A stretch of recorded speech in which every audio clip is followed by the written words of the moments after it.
Welcome back to Straight Facts on Wednesday. I'm joined by the Don, the original Don, Hussam, Judge Mo in the house. How are you, gentlemen? You both well? Yes, big up everyone locked in. KJ out. We need a new intro with my new face, with my new equipment. You get me, KJ? And I must be there for 75% of that intro. Big up to every single person locked in. Make sure you guys are slapping the like button. Make sure you guys are subscribing to the terrace. And let's get the likes up early. Big up everyone. And it's Carabao Cup Wednesday. Yay. Let's go. So Yeah, let's excited. go. Also, quickly, I just forgot my Tottenham Hotspur. I'm going to go get it and come back. Oh my word. Forgot his what? Guys, hit the Tottenham Hotspur. Guys, hit that like button. And if you're watching this on the replay, like the video before you go on and enjoy the video. It's the cup day. It's the day, the trophy that Arsenal might win this year. Listen, I like the Carabao Cup. Of course, the FA Cup means more, the Champions League means more, but I like the Carabao Cup. I like it. It's a cup competition. Do you know what I've always liked about it? The FA Cup's kind of caught up a bit. Is that you get the result on the unlike I like about Carabao Cup games, you get the result on the night every game. Extra time and then penalties. You don't get no replays. There's no second legs, barring the semi-final. That's one thing I love about the Carabao Cup or the EFL Cup or the League Cup. We used to call it when we were younger. Is you get the result on the night, and there's some interesting matches tonight, which we of course will be delving into on this show. We're going to be looking at a question that Mo has posed in you're getting Tottenham Hotspur. We're going to be looking at a question that Mo posed to us backstage before we went live around Arsenal and Chelsea, who are the most attractive, whose project looks the best at the moment as the January window is coming up, and both, of course, probably need to invest more into their team. So we're going to be going through that. We're looking ahead, of course, at the Carabao Cup games. We're looking at the situation with Rashford, Man United, where he may end up. And, of course, exploring into the situation currently going on with Pep Guardiola and Manchester City. Any questions from you all? We've got another challenge for you today. Can we hit another 30 super chats while we're live? If we do, our new membership platform that we have launched at the Football Terrace, you can scan the QR code on the screen to check it out. We will give away 5 free memberships to it for 6 months. So 6 months free membership to that new platform where we've got all types of chat rooms, quizzes, watch parties, and much, much more coming.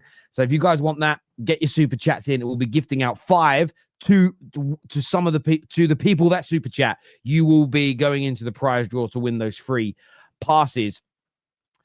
Gents, I wanted to, it was a big talking point last night. We did a big show this morning about it, but I just wanted to get your views quickly on the situation to do with Marcus Rashford and his potential exit from Manchester United. I'll go to Mo first on this. Yeah, he should leave. Man United destroyed Marcus Rashford. I kept saying this. Of course, it's not like it's nobody's fault. It's just the circumstances surrounded the guy. He was the next big thing. I remember when he came under Louis van Gaal, a lot of people said he's going to be the next big English thing. I think Real Madrid were sniffing around him, and there was a lot of talk about him. I remember him and Dele Alli at that time. Marcus Rashford was very talented, and there is a couple of points that I wanted to speak about. Number one, the revisionism from Man United fans. He's not talented. Oh, he was never going to be the superstar. They deny that he was talented. They deny that he was ever good enough to be the superstar at Man United. That's a lie. It's a massive lie. Because I remember when Marcus Rashford was 18, 19, and he used to dribble past 2-3 guys, the shooting from outside the 18, the finishing with the right foot, cut inside from that left side. And it's rubbish. You're doing revisionism to protect your club. And I'm not talking to Terry. I'm talking to... And everyone that supports Man United and I'm saying this, they know themselves. You lie to protect yourself, and because you don't like the guy because of his attitude. Please be objective. His attitude, and I don't know the guy personally. I don't know what's going on in his life. I'm going to cut him some slack. However, you're getting paid a lot of money. You should be more professional. But revisionism about players' talent is absolutely disgusting. To be honest with you, it's so disgusting. Do you want to know something really quickly? Really quickly. I don't interrupt your flow. This morning when KJ and I were talking about it, we had people say that 138 goals is a bad return, even though it puts him in the top 12 in Man United's history. You look at his overall GA return, and I think it's like 208 in 430 odd games. We didn't say it was world class, one of the greatest ever. We said it was good to very good, especially for a bad team that he's been in. And people are like, no, that's a terrible return. It should be a lot higher. As you say, the revisionism now is crazy from some people. Equally, he's fanboys acting as though he's being scapegoated and made to look like the bad guy at Man United. This is what happens. And I'm sorry to sound horrible to anybody. This is what happens when for years you've listened to idiots who have made you believe that Man United's problems. You know, some people vote and they're like single issue voters. They don't care about all the things that a party is going to do as long as it does one thing they want. Or a party could do hundreds of things they want. A political party could do 100 things that they want, but because of one thing they hate and despise, they won't vote for them. I understand that in the political spectrum to a degree. But in football, people do this all the time. It's almost like if you don't like Rashford, I'm going to turn on you and be nasty. People do this. Rashford must be the reason that we're bad, or Pogba or Ten Hag. And it's everyone who's ever had those conversations thinking a player is the problem or a manager is the problem. They are massively accountable for the bullshit happening to Marcus Rashford today. Ignoramuses, all of them. Can I, before Osam comes in, before Osam, just one more thing. Compare Paul Pogba situation to Marcus Rashford. The lies. Oh, Paul Pogba, Man United ruined Paul Pogba. Oh, we're sorry, Paul. We're sorry you never lived up to the hype because we didn't give you the platform to succeed. Same people turn on the other side and say, Marcus Rashford, you failed our club. So why not the same energy? We know why. You like one, you're a fanboy of one, and for whatever reason, and you don't like the other guy. It's just simple. Because the same guys, the same platform, they were given the same platform, right? One failed and the other one in your eyes failed, but you want to cut some slack and the other one no, even though one was accused of doping and already charged with doping. So I like Paul Pogba, but you're not going to be like the protection for Paul Pogba versus Marcus Rashford. I don't like his attitude, Marcus Rashford. I think his head, there is something wrong. But come on, you can't tell me, oh, Paul Pogba, we failed you. Marcus Rashford, you failed the club. Have some shame. Paul Pogba, when he joined Man United, was a superstar from Juventus. But Marcus Rashford was a kid coming up, and he didn't give him the platform. So have some shame, Man United fans, if people like do this. Sorry, Hossein, go ahead. Damn. Guys, Terry's a fraud. But Terry mentions a sentence that kind of destroys this stupid argument with Pogba and other players. If you're saying that the players with better ability failed because the club's shit, by definition, the players with lesser ability will also fail because the club's shit. That's like me going, oh my God, we failed Steven Gerrard. We did. But then going like, man, Mascherano is the reason why we suck right now. That's not reality, bro. You have to exist in reality. If I'll the give you a club really good failed, example about that. Do you remember last week when StreamYard went down or YouTube had a problem and StreamYard and no one could get sound? Okay. No one, whether you were Mr. Beast or whether you had one subscriber, if you went live on StreamYard in that particular period, you couldn't get sound. The way some Man United fans move, it's like, hang on, I've got to sack my engineer because we didn't have any sound, but I love Hussam and his teams. He doesn't because it was a StreamYard issue. StreamYard let you down. Terry, I think you should sack your engineer and that's it. Everyone had the same problem, which was the system that they were using. But people, it depends on if they like someone or they hate someone. They have a different energy. And I'll be honest with you, those Man United fans are the only ones that I look at as a problem. And I'll tell you as to why. Because the media sees what they do. And they've got, I don't think they're the mass. They're a section. They're not the mass. But they create a lot of noise and they get a lot of attention. And then a media outlet will run a story that feeds into their egos. So they all start sharing about it and they start talking about it. And their fantasies become a bit of a myth, that become a bit of a legend, that then, that you tell a lie enough times, it becomes the truth, as an example. People keep talking about Rashford's bad attitude. And Amorim hasn't said he's got a bad attitude. Amorim has said there's no disciplinary issues. He said he's a nice guy. He said it's just about the application. And it isn't that Rashford is being unprofessional. It's that in his heart of hearts, and he said it yesterday, he's just had enough. And this is the maddest bit. We as fans have had enough. I reckon if football fans had an option to leave a club and support another one, I think someone would take you up on that offer. It's just you can't do it. There's no credibility in it. Does that make sense? You'd be ruined. Footballers, yes, though. but here's the thing. I I do want to Sorry, say go one on. thing on this Cool, conversation. sorry. Back to you, mate. Sorry, back to you. It's important as well to acknowledge there is player responsibility in this just as much as there is. Yes. Because even through the shit periods of Man United, there were still players that performed. There were still players that had good moments. There were still even Rashford himself. Look, Rashford had 2 elite seasons where he scored 17 goals, which is a very good season for a winger. And he had multiple okay/above average seasons, and he had seasons where he was really bad. So it's not just it's a combination of things. So it's like, okay, sometimes he was really good, sometimes he was unbelievable, and sometimes he was crap. So it's a combination of a lot of things. And I watched one of the first Rashford interviews where he was talking about the move to PSG, and he was talking about how people change their energies. At the time, Rashford did reject PSG for more money. And at the time, listen, PSG are in a better place than Man United. Had Rashford left to PSG, he probably has 3-4 French leagues, competes in the Champions League year in, year out, maybe wins the top goal scorer over there. You never know. But the situation is, this is why Ineos and the people upstairs have a lot to fix, because there's a lot that's going wrong at Manchester United as a system, as a machine. There are cogs that don't work. There are cogs that are rotten. There are cogs that need replacing. There is a roof that is leaking. There is chicken that has salmonella. There's a lot that they have to fix.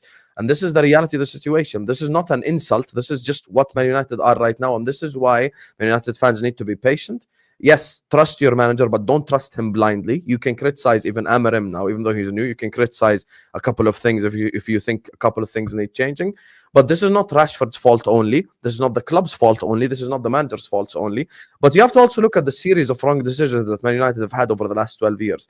The multiple series of getting wrong managers, the multiple series of not even backing those managers fully, not getting behind the manager 100% with what he wants, if you would like, overriding managers in certain decisions, maybe trusting someone like Oli, even though he kind of had just a really good moment, maybe towards the end of the season, giving him a contract, even though he's not good enough to take Manchester United forward, giving Ten Hag power, even though he showed you on a league level he's not good enough. So there is a lot of mistakes happening, and Rashford might just be a victim of those mistakes. And you want to know what proves this conversation once and for all? When he moves on from Man United, what happens? I'll give you 2 examples.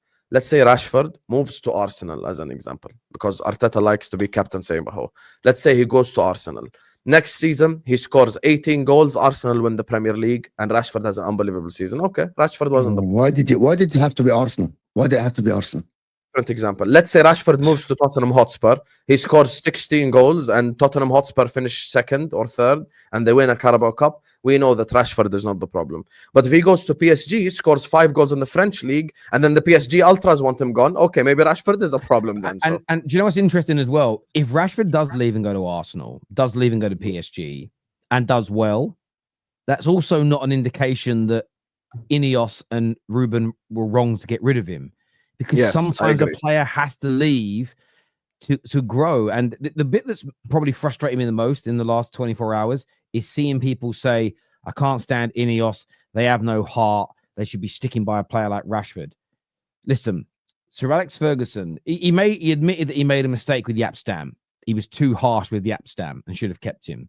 But typically speaking, there was lots of players that there was either an affinity with him, like his goalkeeper Jim Leighton that he brought from Aberdeen, who made a massive mistake and literally was sold straight away. This is when there was no transfer windows. What happened with Beckham? He felt Beckham had become a distraction for the first team. He'd clashed with him. He thought it was right for Man United to move him on. He did. That's an academy player. Ruud van Nistelrooy, one of our greatest strikers of all time in terms of goals per game ratio and one of our highest strikers of all time. He had a very bad relationship with Cristiano Ronaldo. And Sir Alex Ferguson realized, and by the way, this was in a period where Ronaldo was liked by the United fans, but there was many that weren't sure whether he was going to get to the top. He was called a flop. He was considered one of Fergie's biggest financial flops for the first 2 seasons, costing £12.5 million. And Van Nistelrooy and Ronaldo had a terrible working relationship at that time. I don't know what they're like now, but they didn't have a great relationship.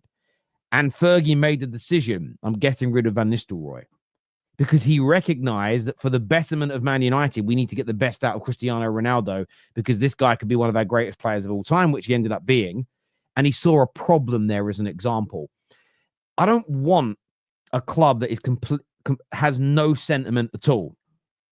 But you have to know when to draw the line between being sentimental and when you've got to do something for the betterment of the football club. Now, sometimes you're going to get that wrong.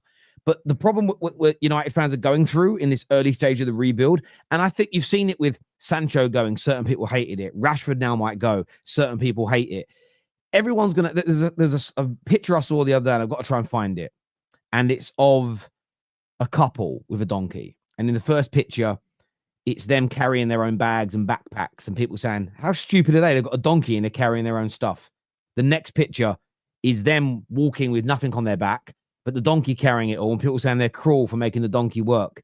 The next picture is the man riding it, and people saying, what a disgraceful man, not letting his wife ride the donkey. The next one, the woman's riding it, and he's walking next to it, and people say, oh my God, he's a weak man. He's basically a cuck. He's letting his missus ride the donkey when he should be on top. And there was a couple more like that. And essentially the message was, you're always going to upset people no matter what you do. I did it yesterday. I was disappointed yesterday. I called out some trolls and idiots online that were trying to suggest that Enzo Fernandez is linked to this Mahalo Mudryk situation because they have the same personal trainer. And I spoke about it in the video, spoke about the rumors that people had said, shut it down, said how disgraceful it was. It shouldn't be done. There was no connection. It then a few hours later transpires it was on international duty. We didn't know that at the time of the video. But the amount of people in the comments are like, you're a disgrace, Terry, for accusing Enzo. But I didn't accuse Enzo.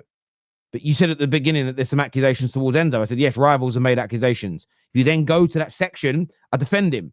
But because then some people wrote the comments, I accused him. Others have written comments going, Terry, how dare you accuse him? I'm going, did you watch the video? No, I just read the comments.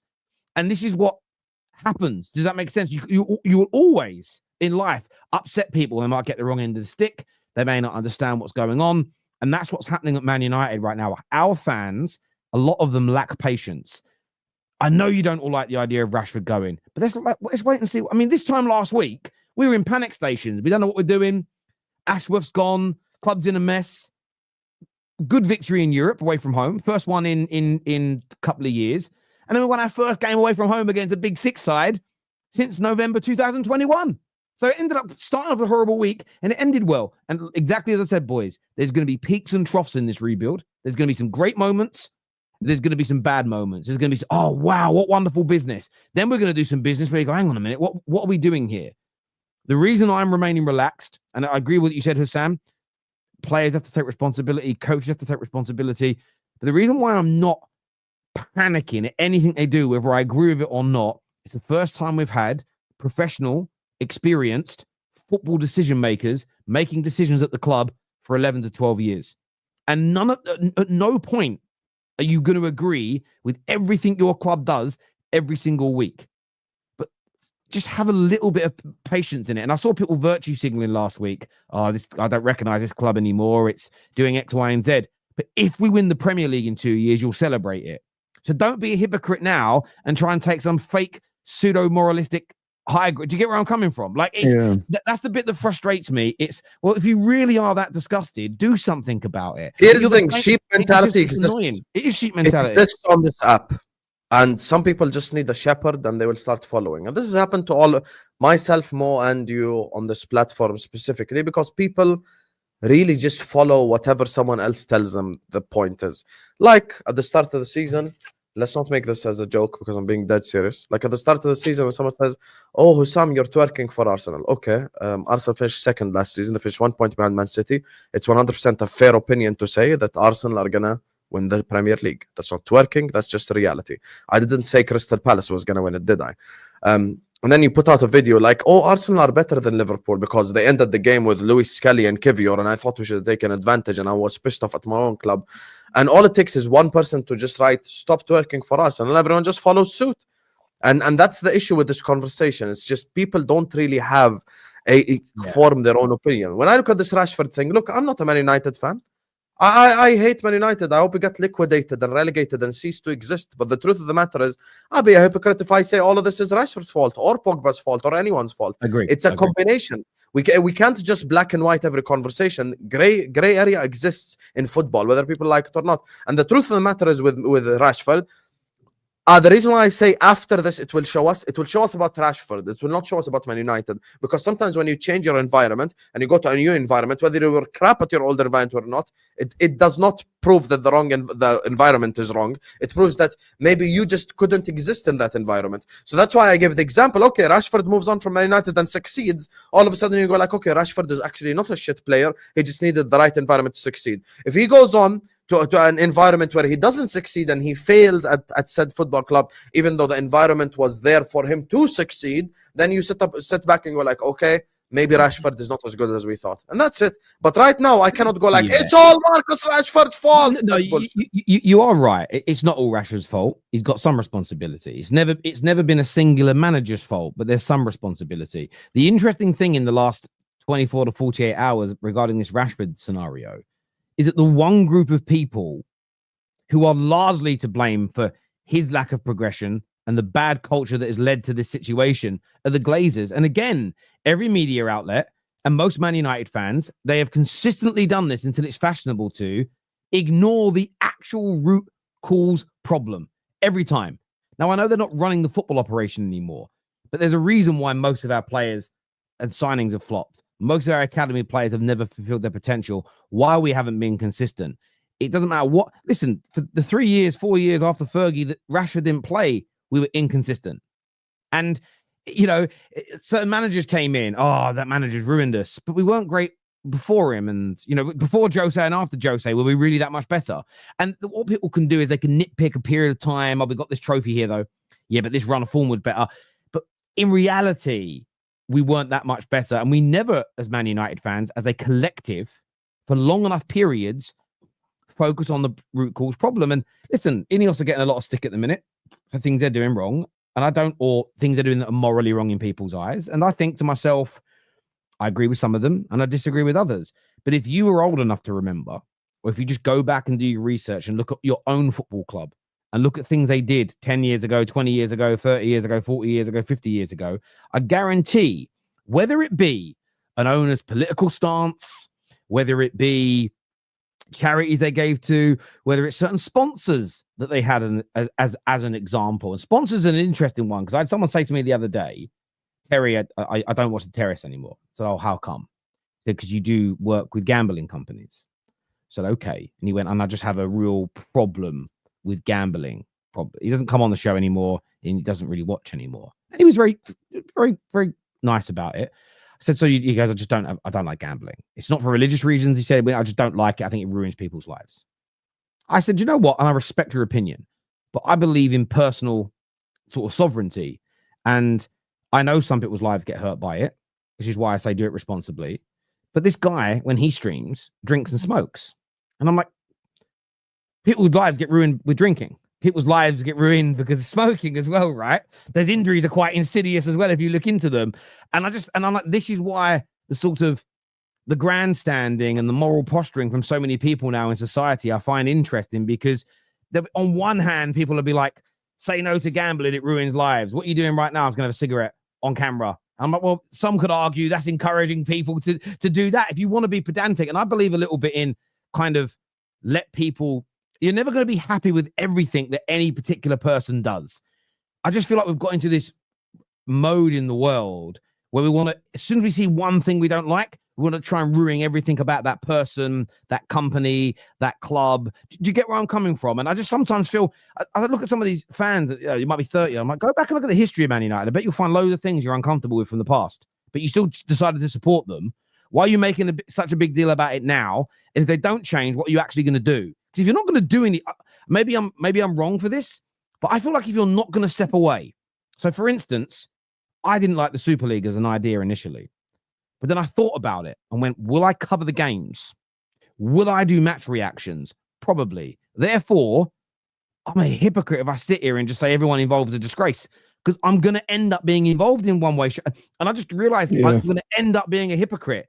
It like all the idiots during the Qatar World Cup. 2 years building up to it, 3 years building up to it. Disgrace, disgrace, disgrace, disgrace. £1 million to go out there and work. Boom. But the same people that will call out that hypocrisy will then, and we all can be hypocrites at times. That's my point here. None of us are sort of exempt from that. And I just feel that when it comes to back to Man United here, United fans have got to fucking relax a little bit. Of course, not every decision that the club makes or does, you are going to like. But if you're not going to turn your back on a football club, at least this time round, with new people making decisions, give it a bit of time before throwing your toys out the pram. Because this time last week, it was the end of the world and it was a disaster. You fast forward a week, it was great. Now Rashford's leaving. That is had enough for the Man United fans. You could tell. I just think to myself, I don't understand it. Maybe it's how I am as a person. And listen, I am not sitting here. I want to make sure I say this because someone will clip it up or leave a comment and won't get to 25 minutes and 40 seconds. I'm not perfect.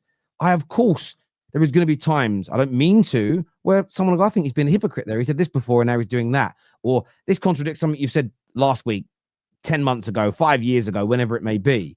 Then challenge me on it. I'm open to it. As long as you're challenging me in a respectful way and you're not trying to set me up or make me look a certain way, or be nasty about it, I'm always up for the conversation. But I'm not perfect, and I never profess to be. But what I'm getting more and more annoyed about, as I say, when it comes to Man United, our rebuild, our situation, is the weird moral posturing from people. And I look at it and think, but you're not going to do anything, are you? You're not going to actually take any action. So the fuck you moaning about? I saw a content creator the other day kicking off about it, and I was like, if Man United offered you a job tomorrow to present for their TV show, you'd jump on it like a bitch in heat, right? You'd be on it, bang. So what are you sitting there kicking off for? Do you know where I'm coming from? It's like, I don't know. I just get annoyed about stuff like that. It just frustrates me. It's like you're just doing it. I think you're just doing it to look good to your friends and your family and your followers. But do you actually mean it? Do you actually care that much? I don't necessarily believe so, but maybe that's just me. Staying on Rashford very quickly. Yeah, misery does love company. Rashford to Arsenal, would that be a good move, Mo? No, what is wrong? I'm gonna say this again. I said it on my video earlier. Arsenal should not be treated as a guinea pig club. Not. Arsenal are not an experiment. Sterling, Havertz, let's revive Martinelli's career. Let's give it a shot. Let's give Thomas Partey and try again. Marcus Rashford, I'm not saying he's going to fail or not fair, right? But the more likely outcome, it's not going to work. Look at Sterling, all the Arsenal fans, Raheem the Dream. He's going to be the backup. Where is Raheem Sterling? He's a ghost. He doesn't even exist. The guy doesn't even exist for Arsenal. And also, I'm just going to say this. If Chelsea sign Marcus Rashford, that's fine. Why? Chelsea are in the phase of experiment. They're trying. Jadon Sancho, maybe it will work. Pedro Neto, maybe he won't get injured. Joao Felix, because of the Gallagher situation. Arsenal aren't. Arsenal are not in a place to experiment with Marcus Rashford. In the chat, they're telling you he's better than Martinelli. It doesn't matter. Okay, that's not the point. Number one, Martinelli at the current moment is better, right? I'm not going to talk about the football because Marcus Rashford, based on what we have seen over the last 2 years, doesn't work for the teammate. He's an explosive player that led Man United in the goal scoring and the assists. I think the GA in the season that they came third under Ten Hag.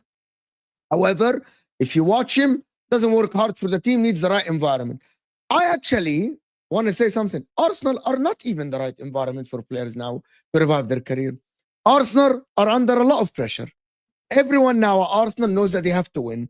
There are fans that started booing in the stadium, something that you haven't seen in 2-3 years under Arteta.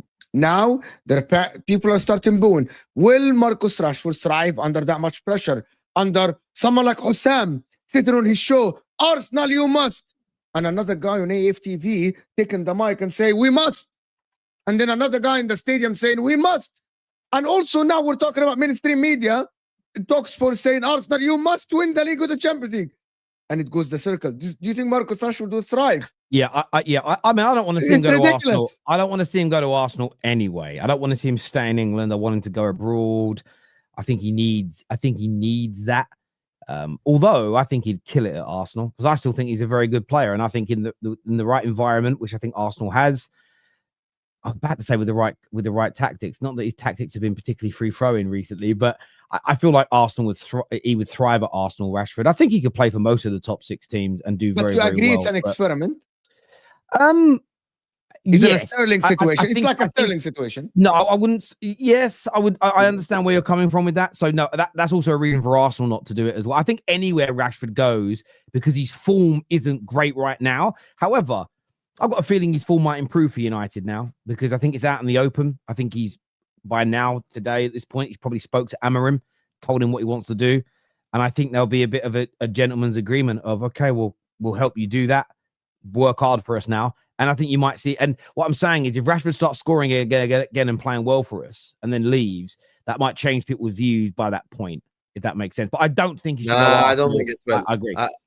I think the reviews are way too Hold on, fast. you think he's gonna play again for Man United? Yes. I actually don't think he will either. Yeah, me too. I don't think he will play. I don't think he's gonna play. He might have a cameo here and a cup or something, but he might not like play. Like he won't be part of. You think after this interview, Marcus Rashford can have a place in the team, like a starting place, or even an impact sub or something like that? I think it's a damning interview. Him and also, man, he literally said there are no hard feelings.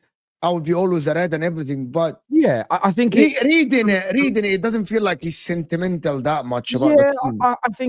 I think he is. It's all going to depend about his attitude in training, his attitude towards training, not his personal demeanor.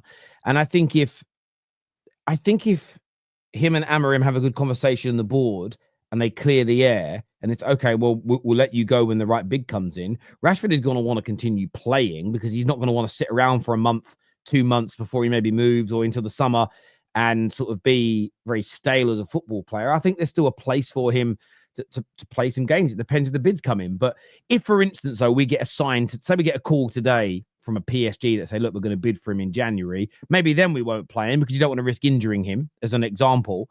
But if he's not going to leave until the summer, there's a very good chance he plays a number of football matches this season. Yes, I think after January, if he's not gone, that's when he will play. So but from now until January 30th, I don't think he plays. Maybe. Just quickly on the Arsenal thing, I unfortunately have to agree with Mo. The benchmark can't be Martinelli. That's like me saying, bring me anyone he's better than Nunez. Then let's just buy from Jordanian League because they're better than Nunez as well. You need to be able to improve the team, improve the squad. You clearly need a magician in your team, which Rashford isn't. I think you need someone like a Kvaratskhelia. That's someone who will change your fortunes. So that's what I think. Listen, Rashford, to be fair, Mo said it's not an experiment. It is the way that they're playing this season. It's literally an experiment. Some games attacking, some games defensive, some games at piece of C, sometimes score goals. So I don't know, but I think they need a lot better if they want to win the league title. You guys think the Havertz situation worked? You guys think the experiment worked? To an extent. There is no black and white answer. Okay. Are you leaning towards that money should have spent somewhere else? I mean, if you're talking about the money strictly, yes. That's very important. See, my answer is back in hindsight today. Well, December 17th. I get you. I'll answer it. The answer is you could have still bought Havertz. It shouldn't be the money should have been spent elsewhere. It's they should have spent additional money. So for me, if I'm an Arsenal fan looking at this scenario, I would be happy with what Kai Havertz cost and what he's delivered so far. I would be happy with it if we'd also gone out and bought Isak and or a Yorkades or a Kvaratskhelia. It could be someone on the left, doesn't need to be a central striker. Where it's gone wrong for, by the way, if Martinelli would have got back to that level of 2 seasons ago and higher and was scoring more and assisting more, I don't think Kai Havertz becomes a conversation. Kai Havertz has done quite well for Arsenal. It's actually the drop-off of Trossard and the drop-off of Martinelli that's become the biggest problem in their attack, and actually the drop-off of Gabriel Jesus as well, because he started quite well at Arsenal. Those three, I think, are a much bigger talking point than Kai Havertz, because what should have happened is better recruiting in those other areas and potentially some of those players going. I mean, in the summer now with hindsight, if Gabriel Jesus leaves and Nico Williams had come in, or Martinelli had left and Nico Williams had come in, I think Arsenal could be top of the league right now. There's the potential for that. They might have won some more of those games simply because they had an additional attacker who's of sort of a Saka level and or above, right? So I don't think Kai Havertz has been the most amazing signing ever. Oh my God, one of the best strikers in Arsenal's history. I think he's done well for the money so far. I believe their problems are not because they bought him. It's because they haven't strengthened in other areas, or or they put too much faith in Martinelli, Trossard, and Gabriel Jesus for me. But that's, as you said, that's hindsight talking, as an example. But yeah, I would be demanding, because that is related to Marcus money. Rashford. What if Marcus Rashford comes in and then becomes another Havertz situation? Where Listen, this is, if you buy a Marcus Rashford, because of his profile and how much money he's going to cost you to buy and pay in salary, he has to come in and be someone who delivers massively for you. It can't be someone who, because remember when Kai Havertz came in, there was this: is he a midfielder? Is he going to be the second striker? When he was purchased, Gabriel Jesus was meant to be the main number 9, right? So we're going to use hindsight. We've got to go back to what the thoughts were at the time. Jesus was meant to be the main number 9, and Kai Havertz was kind of coming in and he'd play a backup 9, he'd go into midfield sometimes. But due to Jesus' injuries and falling off, Kai Havertz has done well playing in that number 9 position. His goal return since he moved into that role has been pretty good. I think it's about 60% of games he gets goals or assists in, which is a decent return, right? If Rashford goes in, he has to be somebody that's doing 35, 40 GA a season, of course, if fit. And he has to stay fit, which he predominantly does. So that's why I think I agree that I wouldn't go there if I was Rashford. There's going to be a lot of pressure on you. And if you're Arsenal, if you buy Kvaratskhelia and it doesn't work, there's no criticism. There's no criticism because everybody wants him and everybody expects him to do well. And if he doesn't, when I say there's no criticism, there's a lot less criticism. You get Rashford and it fails, all hell's going to break loose. So I think that I do agree. I think for both parties, and there's a bit of personal bias in this, I don't want Rashford going. Even though I think he could do really well, I wouldn't take the risk personally. I wouldn't take the risk if I was in charge of making that decision. It's not about Rashford, it's about Arsenal for me. If Arsenal get Rashford, I think they might be finished. It's just, number one, he doesn't suit Kai Havertz, dude. Like, he doesn't suit the team. I think he shouldn't go there. He shouldn't go there at all. And Arsenal shouldn't be even near him. And the people that are starting to entertain the idea, like Gunnar Solskjaer, my friend, and others as well, that started to entertain the idea, running the things on Twitter and everywhere, that we should get Kai Havertz. Same people that said that we should get Sterling, and they're complaining today. This is bullshit. People think I'm against Arsenal. I believe these fans are against Arsenal. They don't know. They don't know what's good for them, bro. Wallahi, they don't know what's good for them. Why is better than Martinelli? It's not. They don't know, bro. They defend anything, bro. It's ridiculous, bro. Rashford, get me. I think Arsenal fans have got to that level where Liverpool fans got to 3 years ago, where you can't criticize anything the club does and they just like agree with everything. No, some do have some shame. Some do. I was one of the people that called out the Nunes transfer before he even became a Liverpool player. I didn't want him.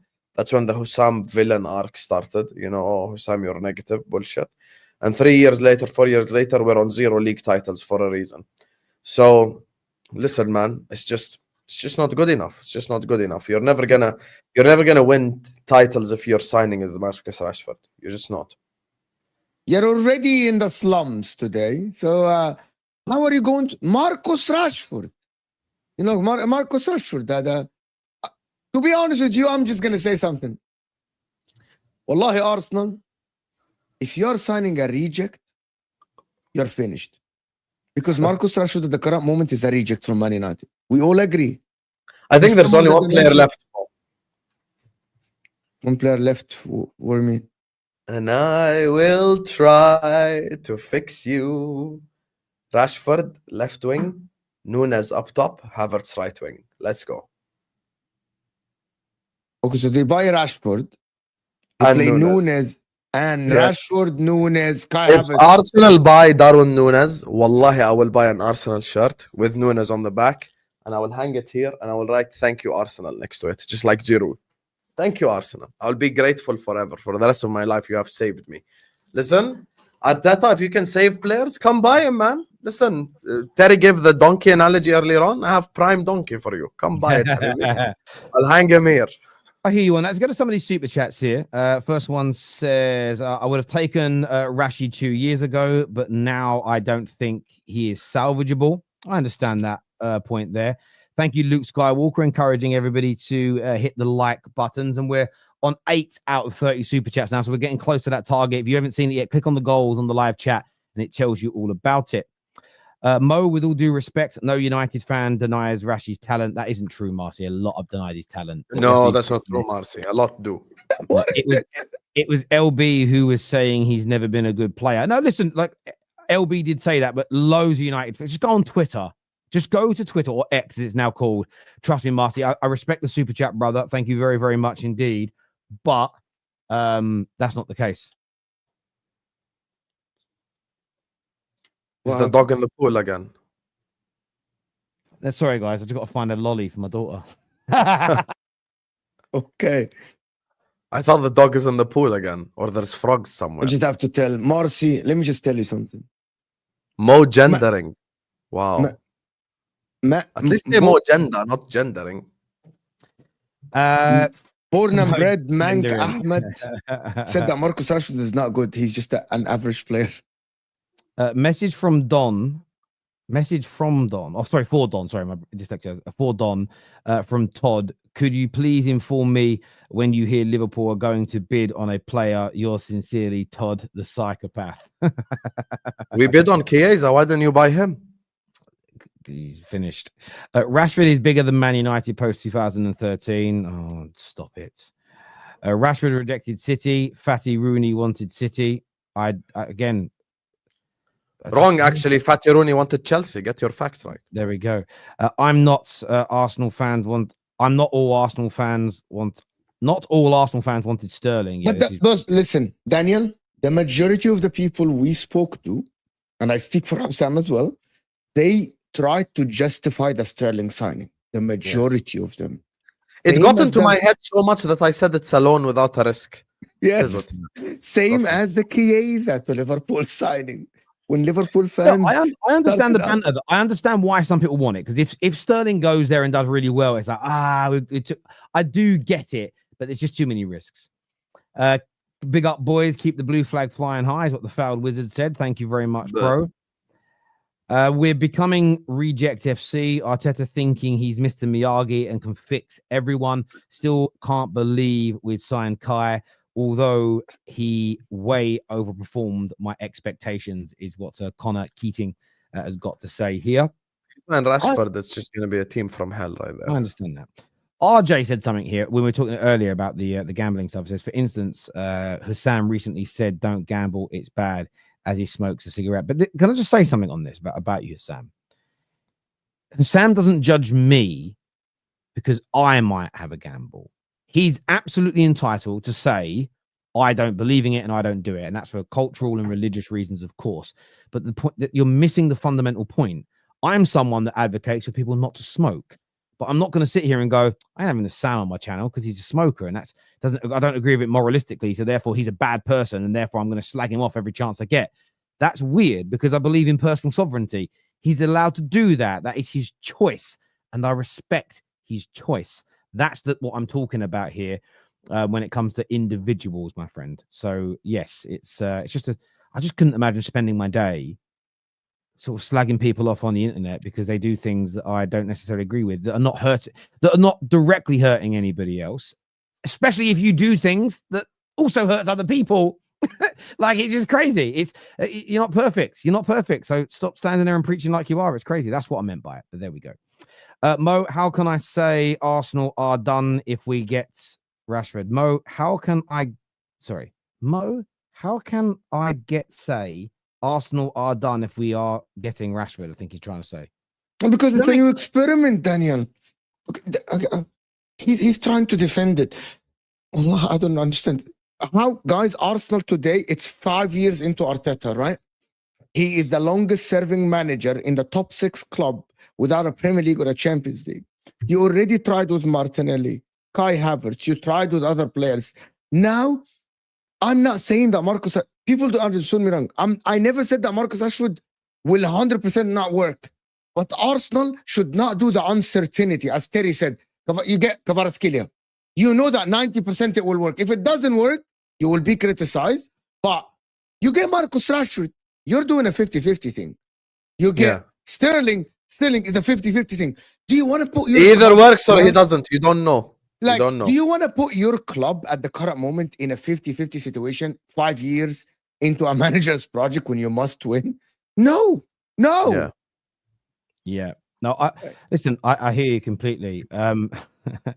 Gambling is effing cancer. Listen, and I understand that, but what smoking gives you cancer, or it can. But this is the point, right? I think you're all missing this. This is something you don't like, and I respect that. So you don't need to gamble. You don't need to work with gamble companies. You don't need to do anything surrounding it, but other people can, and there should be responsibilities. And I agree with some of the challenges against all these organizations and companies, but people should be allowed to do what they want to do within a certain degree, unless they're directly hurting other people. And if we live a life where you can't do anything that might damage or harm somebody else, I mean, there's a lot of people that believe in all the climate change stuff. Okay, I'm not saying whether I do or don't. I'm saying there's a lot of people that do. And if you believe a lot of that stuff, I mean, anyone who's driving a car is essentially ruining the world. Where do you stand on that? Again, but you'll probably go, "Oh, I don't believe in that, so it's okay." And that's the point. Leave people alone. But then 200,000 cars is equal to like one Taylor Swift private jet. No, I hear you, and that's why all those conversations do my you nothing. Can shove your prayers, brother. And this is the point I'm making. I'm not doing it. I'm making the point that whenever I see somebody virtue signal, if you spend 10 minutes digging into their life, you can find something that makes them look like a hypocrite, because we all do that, which is why I just don't spend my time going, "You're a bad person because you don't recycle. You're a terrible person because you drink on camera." I drink on camera. Like when Lee Gunner used to come on, people used to say to me, "Terry, man, I can't believe you let someone drink on your shows." I'm sitting there, brother, I drink on my own shows, right? So, but this was the point. You weren't annoyed somebody was drinking on camera. You were annoyed that Lee was drinking on camera because you don't like Lee. Because I drink and you watch me. Do you know what I'm saying? It's often not even what someone's doing, it's who's doing it. Or you get a lot of jealousy as well. You get a lot of jealousy. In the YouTube world, someone, I don't know, will get a HelloFresh sponsor. And then you'll get people go, "I hate the influencers when they get these sponsors. They're scummy." You're just annoyed because you ain't got a fucking sponsor. Like, do you know what I'm saying? Like, a lot of it is that. That's what we're saying now. Anyway, this super chat's come in here. It says, "For some fans want to turn my club into a rehabilitation center. It's crazy." No, they don't. They don't. What they want, and I get it, is if we get Rashford and we make him amazing and we win the league, do you know how much that's going to hurt Man United fans? That's their train of thought, as opposed to a rehabilitation center. They're not thinking, "Oh my God, we could be the club to revive him for him and we can be looked at as heroes." It's the potential banter it gives you, but I would steer clear of him personally. Thank you for those super chats, people. I wanted to ask you boys about a different subject now. Pep Guardiola. No more Man United. Let's go. Pep Guardiola. And this was to a point that you made, Mo, backstage around Pep Guardiola. Do you think he's lost the Manchester City dressing room? Yeah. I don't think he's lost the dressing room, Mo. Go ahead. Let me tell you the negation first before you explain your point. Let me tell you the negation. I don't think he's lost the dressing room. And I kept the same energy consistent for Klopp 2 years ago when we had the bad season. I don't think a manager of that ilk or that caliber, in my opinion, can lose a dressing room.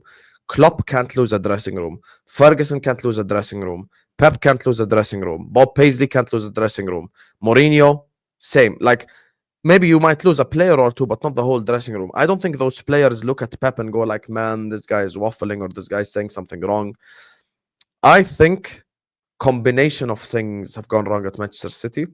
Maybe they have shown a bit of arrogance over the last 2, 3, 4, 5, 6 transfer windows, where they have thought they are better than everyone else and not really, how can I say this?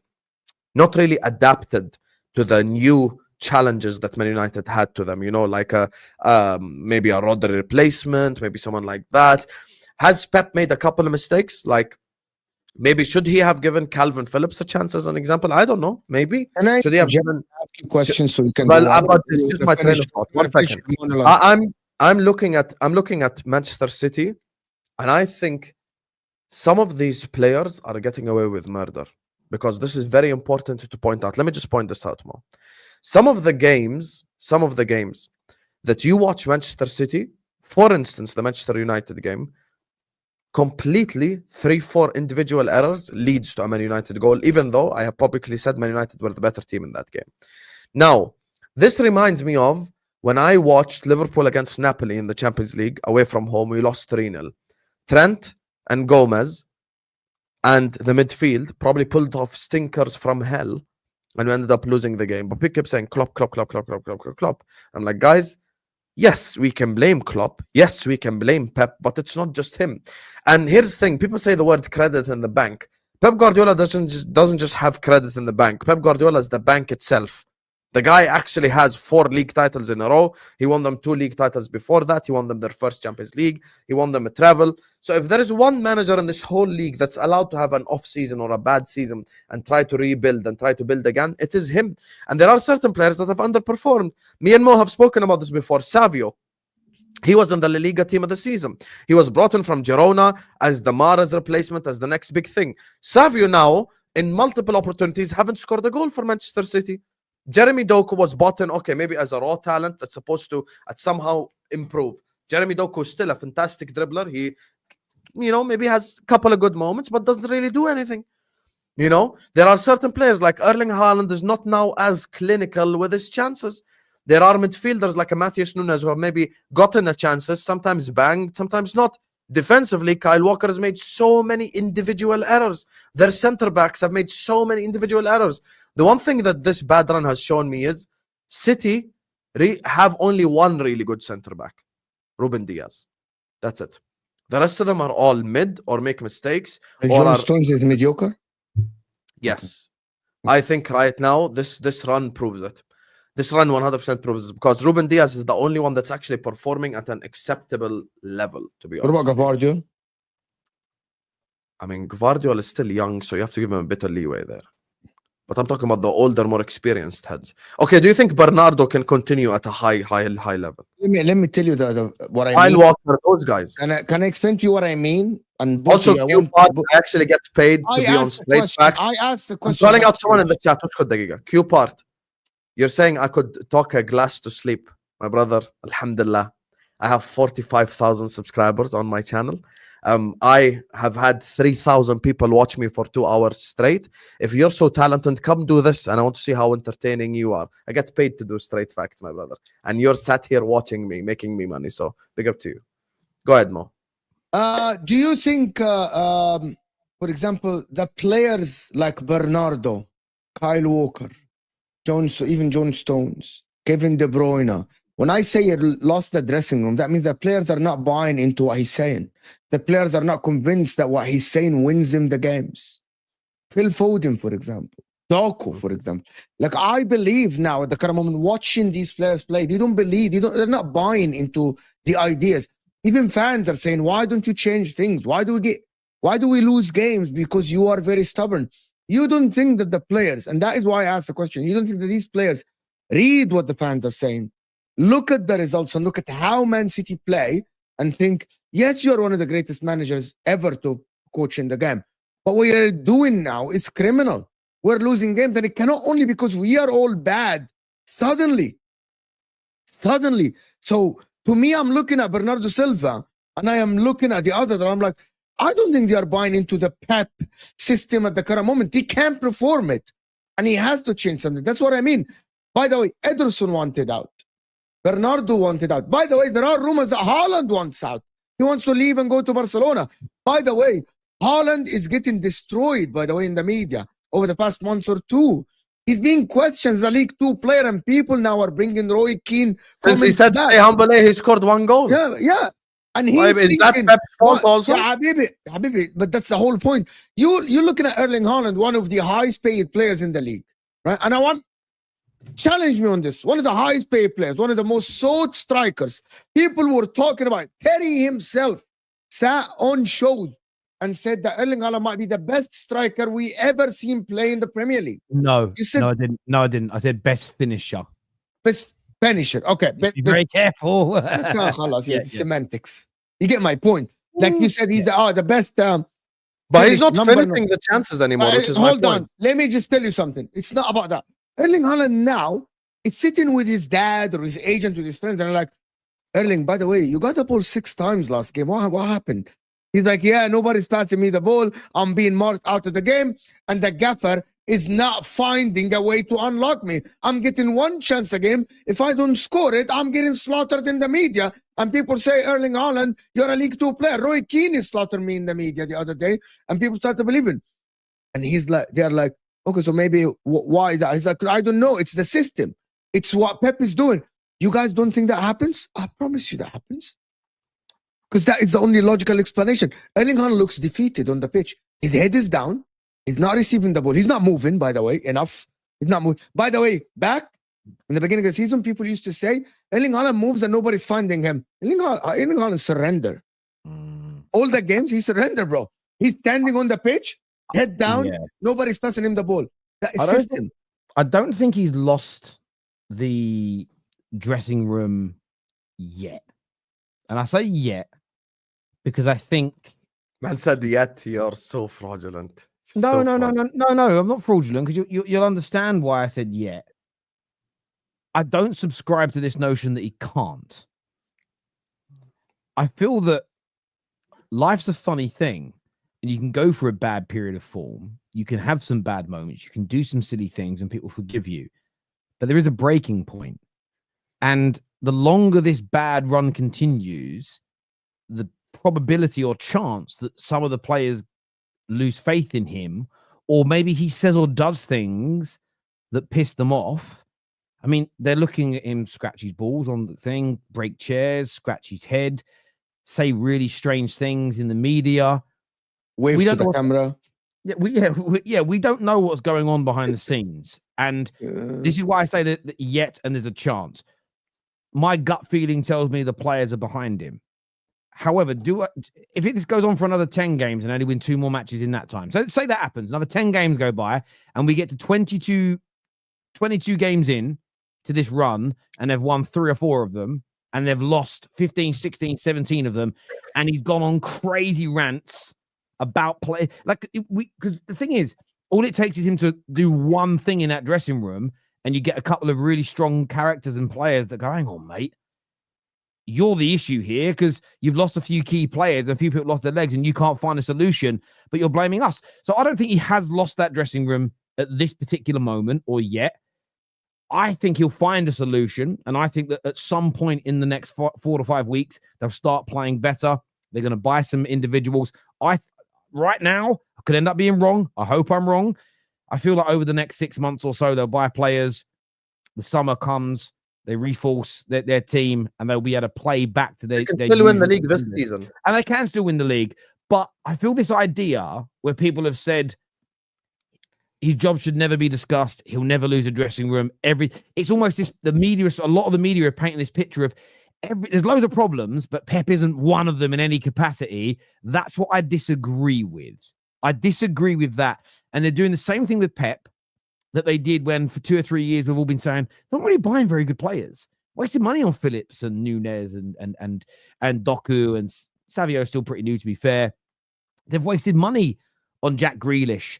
Why have they gone for Gundogan? Why is he lots of different? I'm not saying I criticize them. I'm saying as football fans called it out, media ignored it. It's turned out now City fans are going, bloody hell, we had 2 or 3 really bad summers on the bounce, and now that our core has aged out, we're noticing how bad these players are because we're asking them to step up.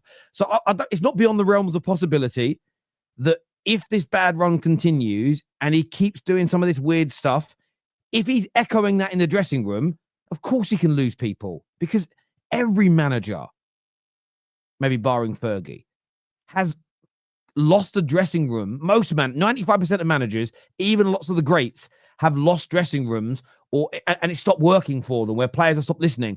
I don't think Pep's unique to a point where it isn't going to happen. And I think maybe in Sir Alex's early days at the lower level clubs, he might have got into that situation. I remember reading about it because it's normal. I think everybody has a capability of being great and then kind of and it going wrong. And it's just, I wouldn't delude myself if I was a City fan of thinking it's all 100% going to be okay. I would be watching and monitoring this very, very closely. Very closely. No, bro. But why don't you give percentage study of blame? What would I blame it on? Let's say players, ownership, and Pep.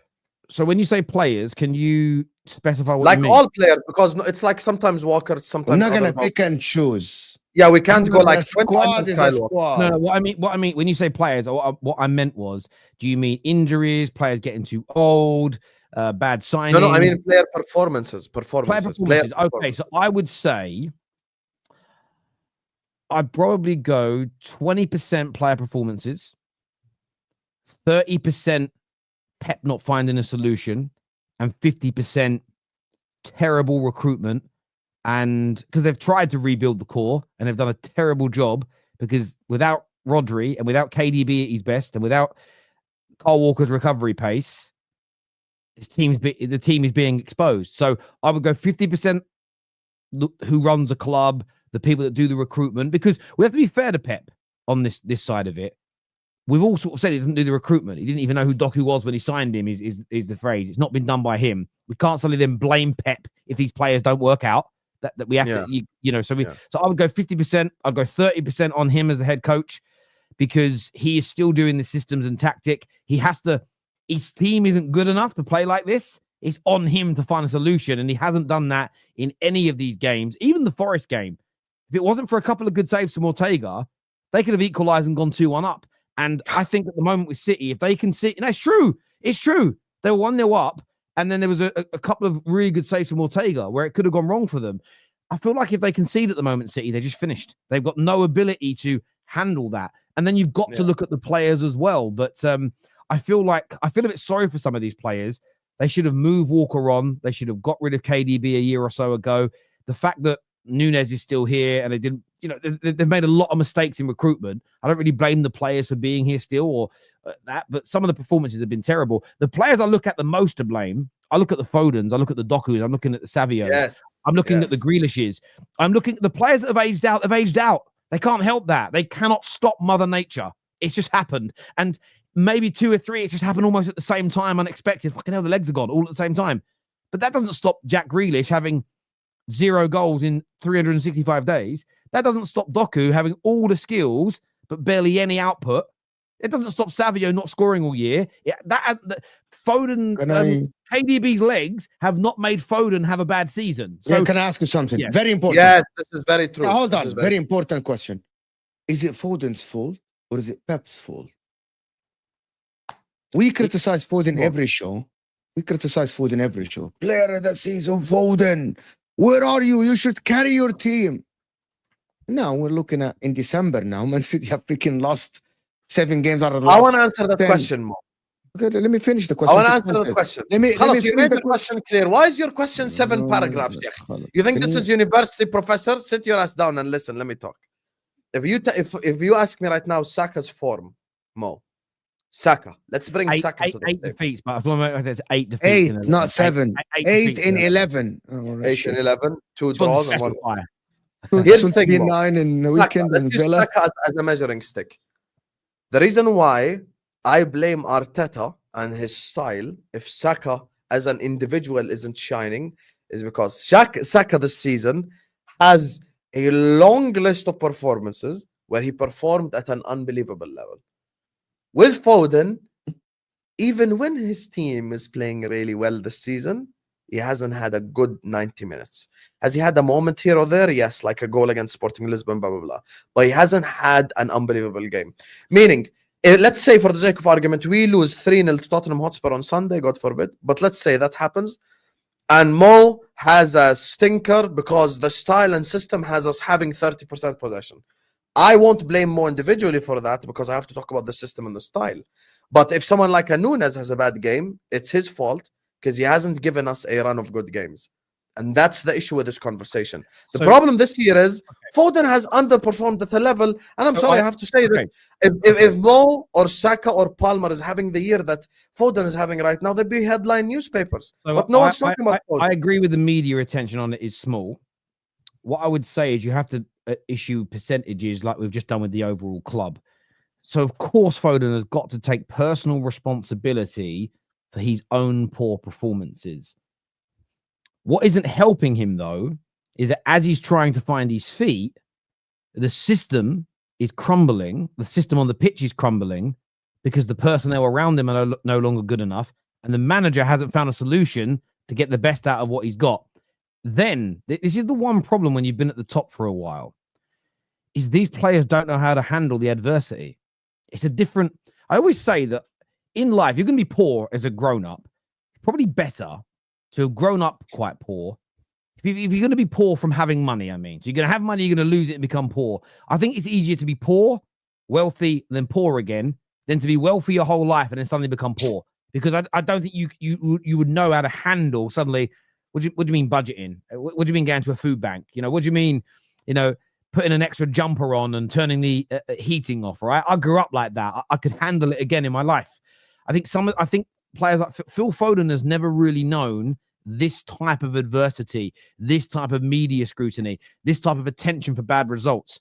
So I feel that you have to, if you're attributing the squad building to some of the reasons the team is bad, if you're attributing the Pep 30% for why the team is performing poorly, when it comes to an individual player's performances, some of that blame has to go onto those sectors as well, because it's a team sport. So I would probably look at it and say 20% the club, 30% Pep, 50% Phil Foden. If I was going to break it into a percentage, he has so to why did Saka performed when Arsenal were terrible? Again, so and that's why we defended him. So hang on. So listen, and that is a different conversation for me. And the reason I say that is this: that is something that I think can be used one day when it comes to separating Phil Foden and Saka potentially at the end of their careers.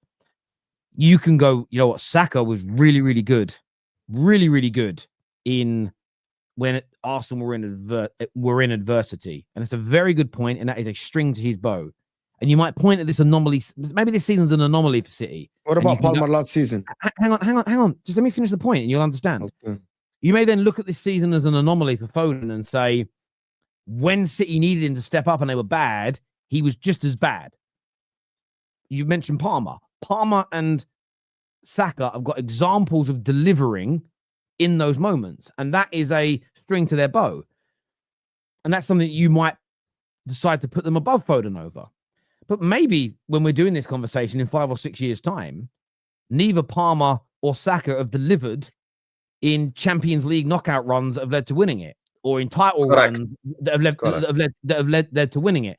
So I think the criticism of Phil Foden is absolutely correct to happen. And I think when you look at Saka in moments of adversity, Arsenal's adversity, Palmer in moments of adversity, Bruno Fernandes, I know they're different ages here, during moments of adversity for Man United.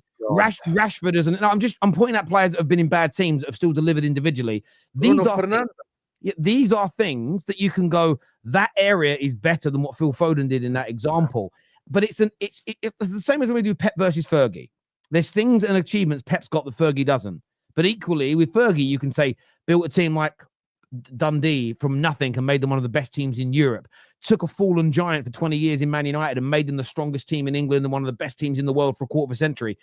It becomes not a tit for tat, but it comes that this is the list of positive things for one player, this is and negatives, and this is the other one, and then you essentially have the debate. What I won't do with Phil Foden at the moment is make, and other people are entitled to do this, I won't make an overarching statement which is everything that's come before this season is now tarnished because of one bad campaign. I wouldn't do that to any player. However, I agree with the criticism that he is receiving 100%.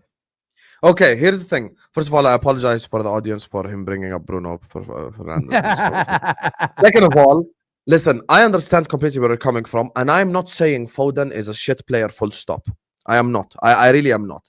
But I'm just saying, look, there is something beautiful in the sport of football when your team is playing like dog shit and you still perform. That is something that I look at and I genuinely chapeau, respect. Because I admire a player that despite everyone around him playing like dog shit, I'm still gonna perform. I admire that so much because of Gerrard. And this is what you'll find, right? And yeah, but this is actually a solid point. Think about it. I know it's a solid point, and I'm not saying it's not a point, but this is also why if you grew up being a Liverpool fan of your age and you love Gerrard, you will be frustrated at Phil Foden because you saw a talented player in some bad in some very good Liverpool teams, but he was also in some bad Liverpool teams, and he did consistently. He delivered. Yeah, he delivered. And some people would say that makes him the best midfielder of all time. There's also other people that would say, yeah, well, Paul Scholes was never in a really bad Man United team, but what he has on his side is consistently delivering in title race after title race after title race, which Gerrard never did. And the point I'm making not here, true, chat. the point he never delivered in the title race that landed him a title. Scholes never delivered, bro. You need to stop the Scholes hype, honestly. We're not getting into that because that's just bullshit. Scholes definitely delivered. Scholes never delivered at that level. The final that you won in the Champions League, he didn't even play. Get finals? I didn't say fucking finals, you idiot. I literally said, but even in the league campaigns, if Scholes never existed, you still win. No, that's just bullshit. Don't lie. But we're not. You never won your player of the season. No, that doesn't matter because other people were equally as good. That isn't the debate. Never nominated Ballon d'Or. I don't care. You've sat here a few weeks ago saying the Ballon d'Or's bullshit. Just shut the fuck up. I never said it's bullshit. I never said bullshit. Look, I said Rodri deserves it. I'm sorry. I'm not getting hijacked into a Scholes Gerrard debate here. I'm making the point. Because you lose it. No, it's not about losing it. I'll be honest with you, Hassam. I just don't want to talk about it. Not about winning or losing, because you're never going to change my mind. I'm never going to change yours. It's a waste of fucking time, right?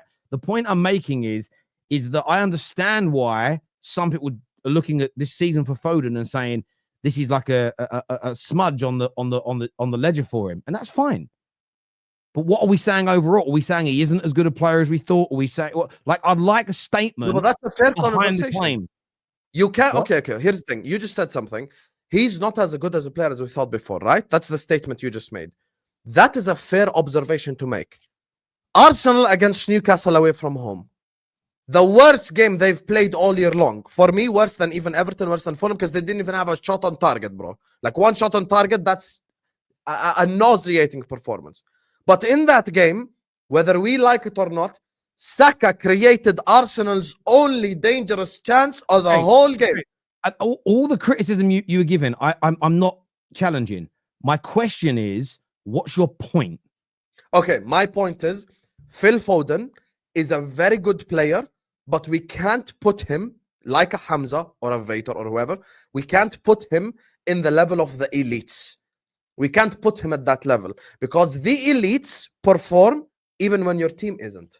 That's my overarching perspective. So, if you tell me right now, I'll conclude on this. One sentence. I need to ask you a question first. Let me just conclude on one sentence. No, let me ask you a question first, and then you conclude. Yeah. Lionel Messi never played in a bad team. Does that stop him from being elite? Factually incorrect. Messi, towards the end of his career at Barcelona, they had a horrible team. And he still led them to a Copa del Rey and was their best player and performed even when players around him and coaches around him. Del Rey hype, Copa del Rey. They weren't a shit team though, were they? They were towards the end. They really were. Hang on, let me ask. So they were losing 8. They were losing 8 out of 11 games. They were this shit. Not this bad, but they lost 8-2 to Bayern Munich. They had a horrible run in the league. What season was this?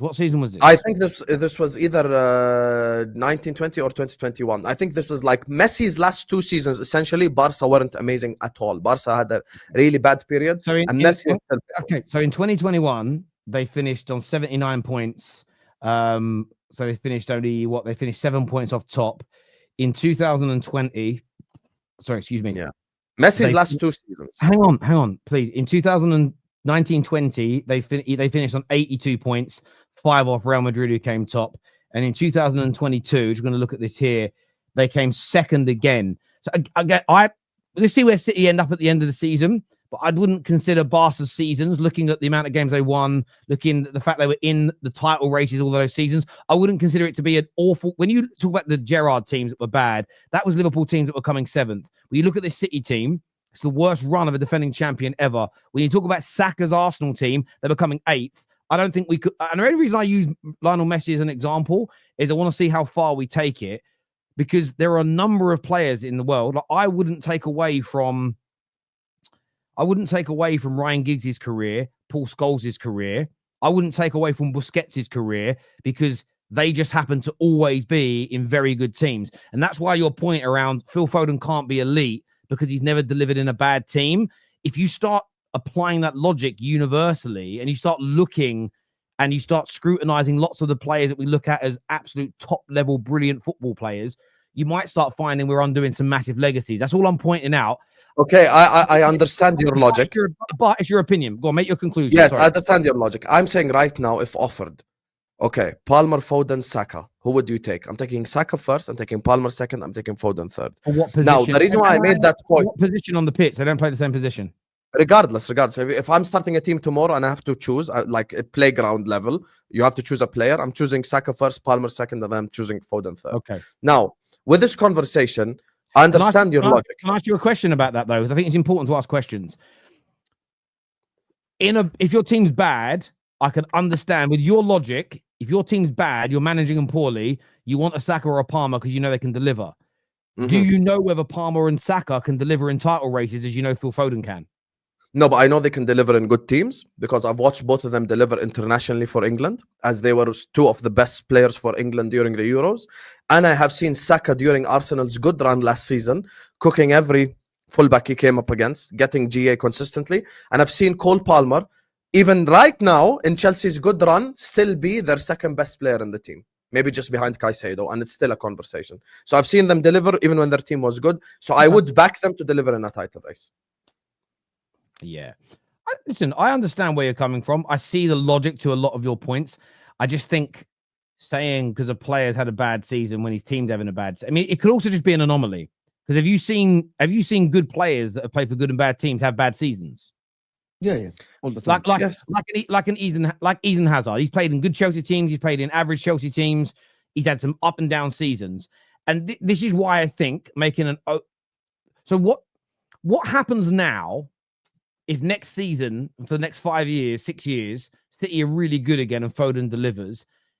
What if this is the only season where City are poor, and it just so happens to be a coincidence that this is the season that Foden has his off year as well? Are they good because of him, or he's just one of the guys? Again, it makes a big difference, right? Hang on. Okay, great question. Let me. I want to go through it. Yes, please. Define what it looks like for somebody for a team to perform because of a player. What does that look like? Break that down. Kevin De Bruyne for City, Steven Gerrard, Frank Lampard sometimes for Chelsea, Eden Hazard for Chelsea. Don't give me names. Break down what they have to do. What does that look like? Be the main man, carry the team when the team is down. In some games, the team is not performing well. He is the guy that is dragging them out of the mud. Again, great, because I want to pose this question to City fans. I'm not going to answer it. I'm trying to ascertain. City fans watching, in your seasons where you've won titles in recent years, how regularly have you seen Phil Foden step up and be the man that gets the winner? Be the man that gets you back into the game, scores the opener, sets up a really important goal. List them for me. Again, I can't answer it. I don't remember enough, right? I'm not even fighting Foden's point. People think I'm fighting for Foden. I'm not. I'm trying to ascertain logic. City fans watching, has Foden done that for you in the past? That's what I would like to ask them, whether they feel Foden has been that main man. I'd love to ask them that question. And by the way, don't just, sorry, I'm going to question them as well. Don't just say all the time, don't say last season. That's like, no disrespect to Mo either. That's like saying they've got to be like a Lampard. No, I want specificity from you. Because I'm not on Foden's side or not. I'm just playing, I'm Switzerland here. I'm in the middle. But you can't just say does it all the time. No, I'm being serious. This is why I've set this whole thing up this way without you guys knowing. I want specificity from both sides. I want to know what delivery looks like. And then if he's done it, you should be able to fucking give us examples, shouldn't you? That's fair, right?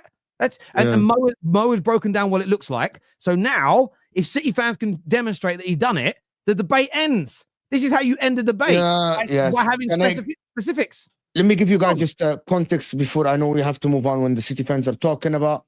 In the second half of we all agree that City recovered magnificent in the second half of last season, right? We all agree?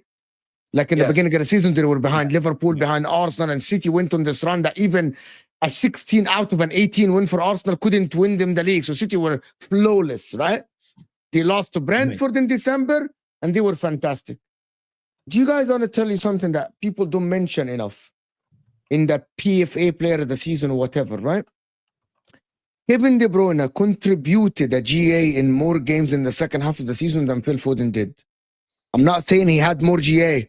More games, Kevin De Bruyne, injured Kevin De Bruyne contributed more than Phil Foden in more games. No one mentions that. No one, because it doesn't suit the narrative. I'm not saying Phil Foden was bad. He was great. He was fantastic. His 2 goals in the final game dragged City over the line. But no one mentions that. Right? No one mentions this. That I thought that the second half of the season, if Kevin De Bruyne is not back, City don't win the league. And that is the difference. We know that Mohamed Salah, this season, Liverpool can continue and Mohamed Salah can win them the league. That is the reality. We knew last season that Chelsea got to whatever European Conference League and got 6 because Cole Palmer performed most of the season. And that is what people fail to say. I'm not saying Phil Foden is a bad player. Phil Foden is a very good player. And he might be a victim of playing for Manchester City, having the Bernardos, the Kevin De Bruynes, the Rodris, the Haalands around him, the Riyad Mahrez. He might be a victim of that. He might, as Terry said, and I don't disagree with Terry, he might have to go through adversity. And a team that is not as good as City, with a coach that is not Pep Guardiola, to be one of the greats. Maybe.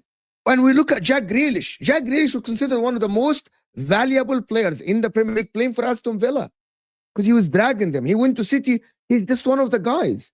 He's not even one of the guys. He's considered an extra on them. They don't mind getting rid of the guy. They say triple this, triple that, but no. That is what people don't understand. That what we're saying is that Foden is not a bad player. It's just the problem with it is that he's one of the guys. Yeah. Where Kevin De Bruyne was the main man. Haaland was the main man in the triple season. He scored like 50-something goals. Yeah, no, listen, and I understand that. And, I always think back to the 1999 season for Man United. And listen, forget the brilliant performance after being booked in the semi-final against an amazing Juve team. Forget scoring in the FA Cup final for Manchester United. If people go back and watch Paul Scholes' performances, he got a number of goals and quite a lot of assists in those last 10 games of that season. Against Tottenham on the final day when we were already a goal down. A brilliant performance away to Newcastle at the beginning, I think, of that 10-game run. There was a magnificent game he had against Middlesbrough. Now, by the way, don't think about the names of these teams based on where they are today. Go back and look at who and what these teams were back then.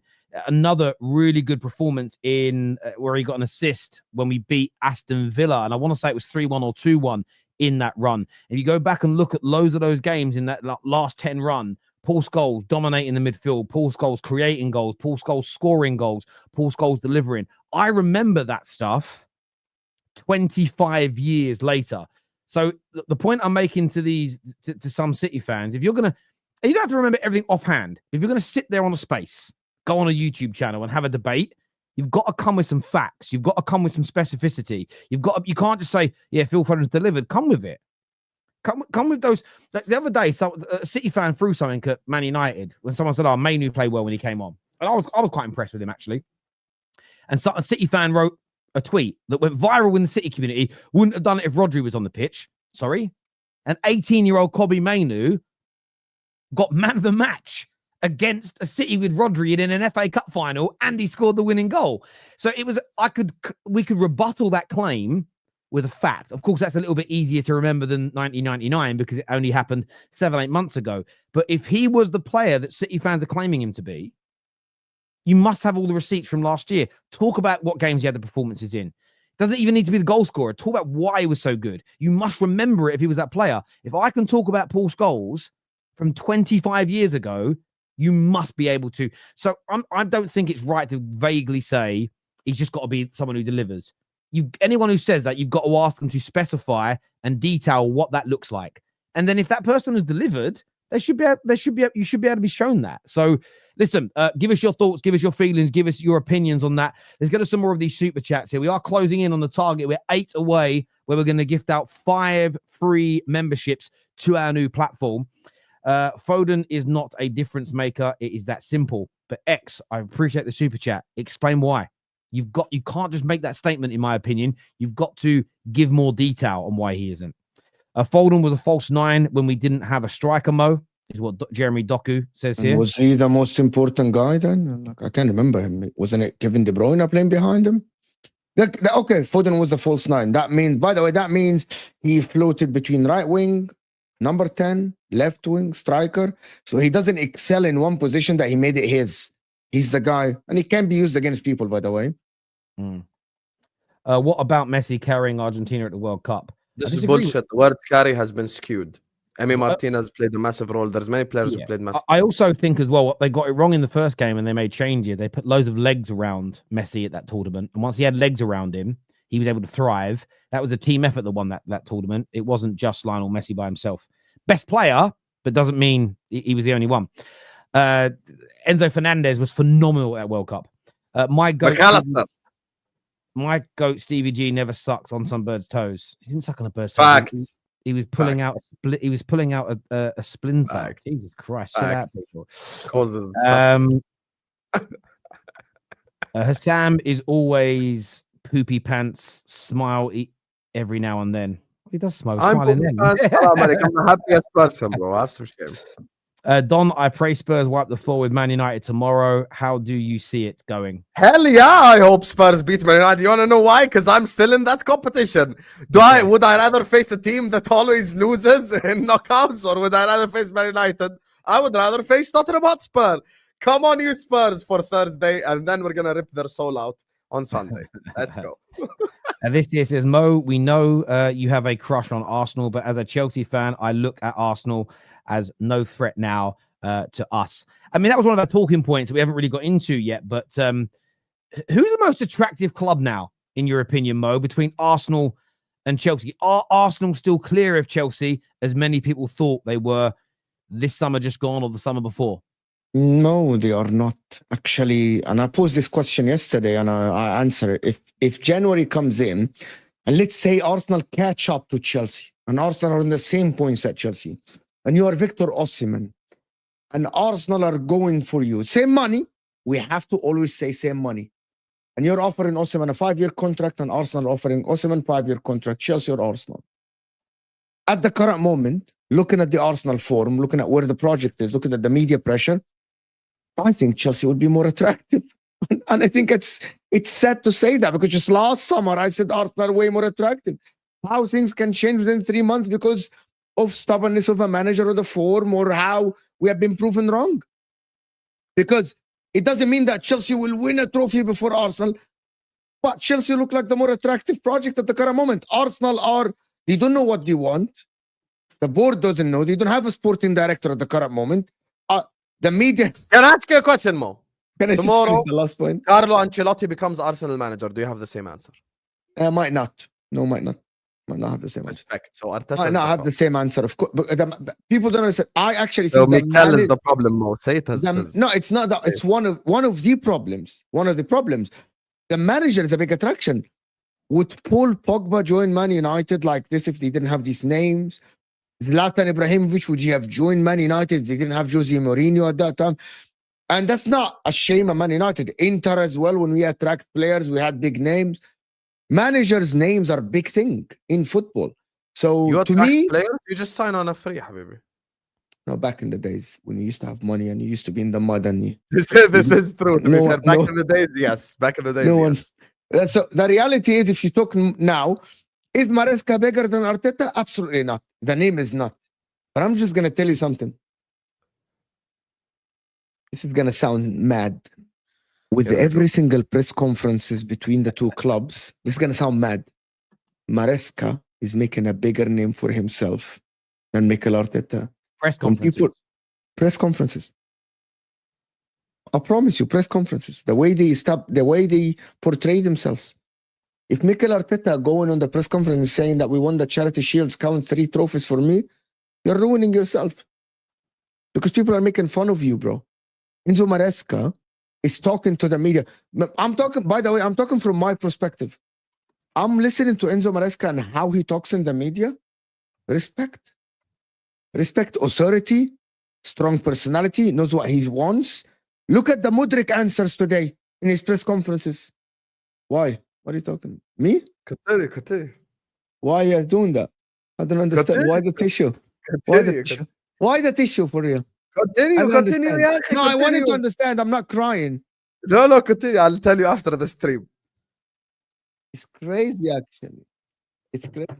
No, but the reality is, Mikel Arteta yesterday saying that he has count count that charity. And he literally didn't even say the Super Cup or didn't say. He said Charity Shield. He named it with the old name. You know what I mean? He named it with the old name. I'm sorry. People just people don't understand what we're talking about when a manager establishes himself as Chelsea are not more attractive than Arsenal right now. okay. You can say so. I'm asking you. Let me ask you something. In January, Osimhen, would he sign for Chelsea or Arsenal? Would you advise him to sign for Chelsea or Arsenal? Honest. Arsenal, because then they, Arsenal. if they get Osimhen, I'd be fucking worried that they're gonna have a comeback second half of the season. I still think Chelsea at the current moment. If I'm looking if I'm a player and I'm looking at both, I'm looking Chelsea, bro. They look like they know what they're doing. Arsenal are struggling. They're struggling the pressure. They feel the pressure. They feel a lot of pressure. So why should Chelsea get Osimhen? They have Jackson now. Khalas. No, I gave an example of a player. It doesn't have to be Osimhen. It can be anybody else. It can be anybody else. I can give an example of Bastoni, but you say because they have Havertz and Jackson. I said any player, any player. Let me give you another example. Though. Every player I say, apart from a center back or a goalkeeper, you're gonna say they have this, they have that. Because I was gonna say Wirtz, and you're gonna say, oh, but Chelsea have Palmer. Every time you're gonna say stuff like this, you're gonna come with a player. But listen. Arsenal don't have a striker. Maybe they need a left 8. You don't need center backs. But I think if I'm in January now and looking at the table and it looks like Arsenal, actually, the gap is going to be bigger between Arsenal. Do you think the gap is going to be bigger? I think the gap is going to be bigger by January 4th. Chelsea are going to be higher than Arsenal. That is what I think is going to happen, to be honest. Like, I think the gap is going to be bigger. It's going to be, what is it, 4 points now? It might be like 7. It might be 6 points by January 4th. And now what we're saying now. All Arsenal need is a manager. I think they can get, if Carlo leaves. You literally turned on Arteta. Khalas. Arteta's done for you. Habibi, you have 0.2 XG against Fulham from open play. Of course I'm going to turn. I'd rather watch the paint dry. It's just not good, bro. The way that they play football, just not good. But I do think Arteta eventually will leave. Maybe he'll resign. Resign? Yes, because I don't think they sack him. I think he has to resign. Wow. Arteta resigning. Maybe he walks. Yeah, he said he was thinking about resigning the year where they bottled the league. So he might think about resigning. Chelsea is not that club. People need to understand. Morgan look stupid at the end of the Chelsea season. Are going through a really nice run right now, but Chelsea is not that club. Chelsea is not the club to like take it to the next level unless they sign unbelievable players. They need like you trust them more to sign unbelievable players. Yeah, but they need to have unbelievable like transfer windows to turn into title winners. You know. Sorry about that.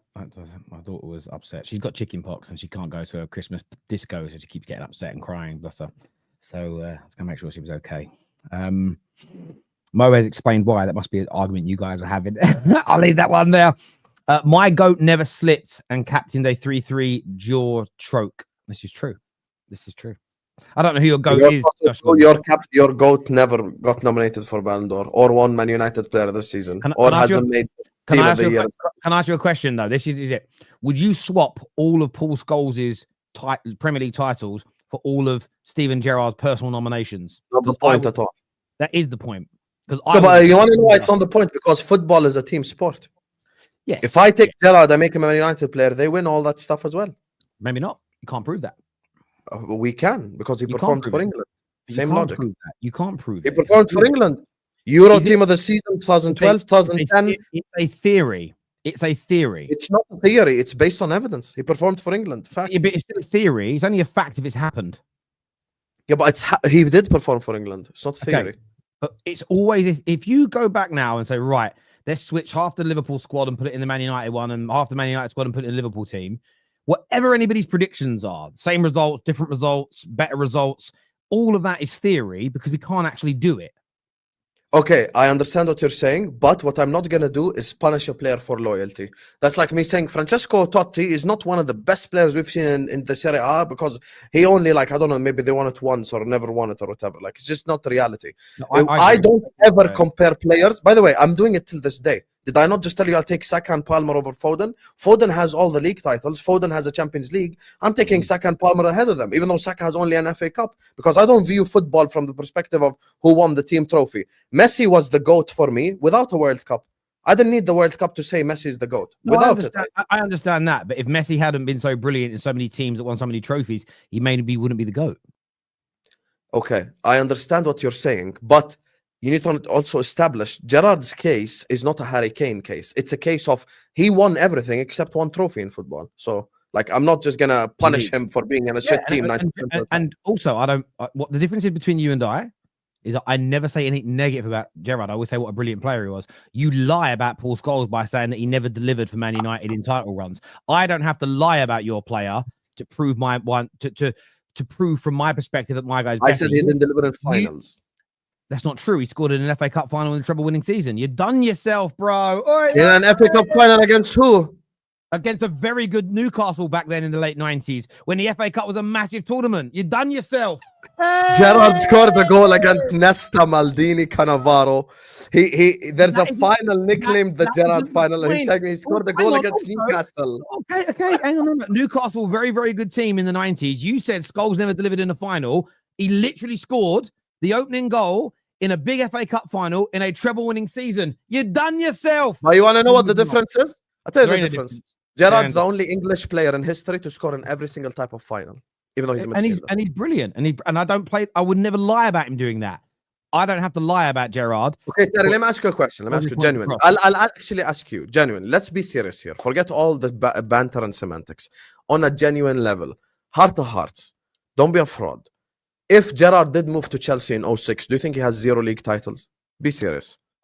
I think he would have won league titles. I agree, but it's still a theory. That cannot be used as an argument as to why he's better, because I could make a case that if Paul Scholes had moved to Inter Milan and become more of an extrovert than an introvert, then maybe he would have got more personal awards because he would have been seen as more popular, and it's all about PR.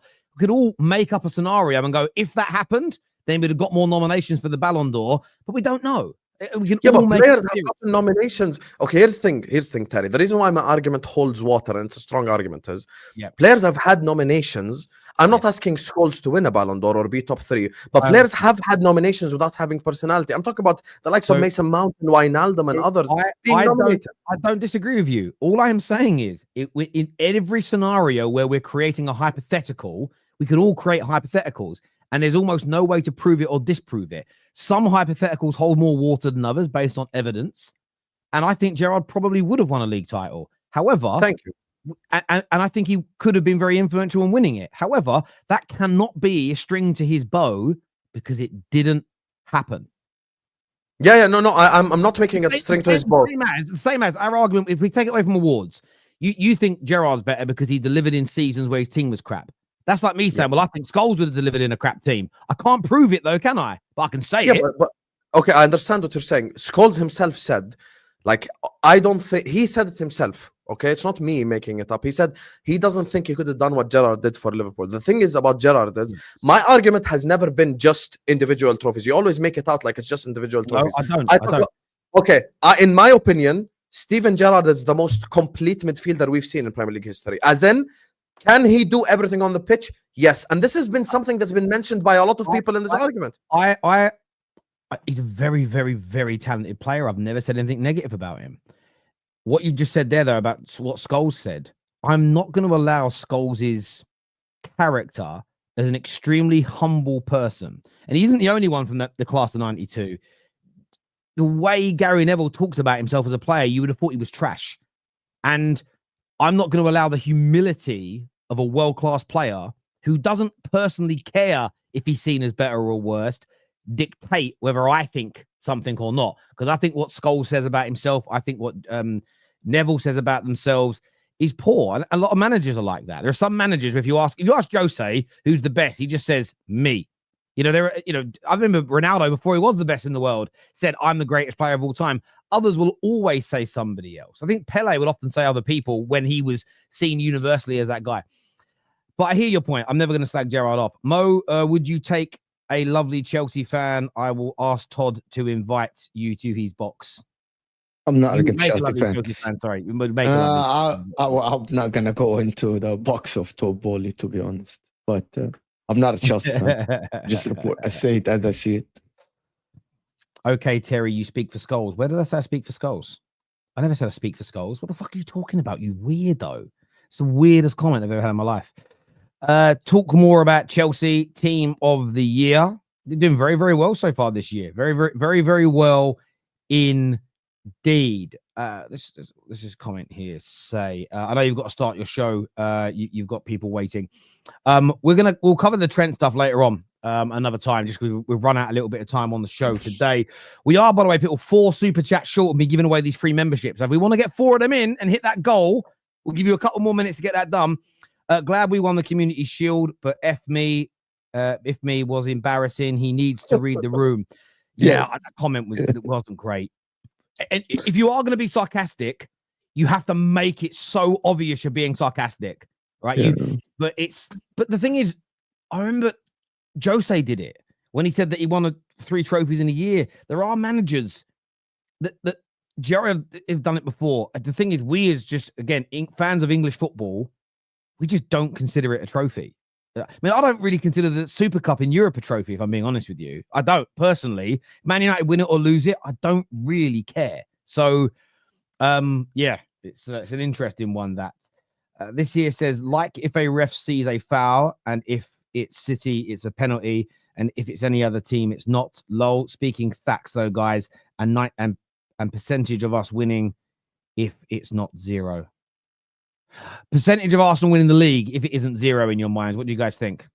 Now 10, 20 10%. max. 10, 20 max. Arsenal 25. All right, that's a lot. What percentage do you give Liverpool in that? I give Arsenal 25%, Chelsea 15%, City 30%, City 35%, and Liverpool 15%. 15. We're the underdog. You've got less of a chance on Arsenal from this position, you just said. We're the underdog. Liverpool is the underdog. And the same chance as Chelsea. Yeah, Liverpool are the underdog. We are the leopard in the tree. Leopard Nation, rise in the chat. Rise. Hang on. So you've said City were buried, but now you've made them the favourites to win the league.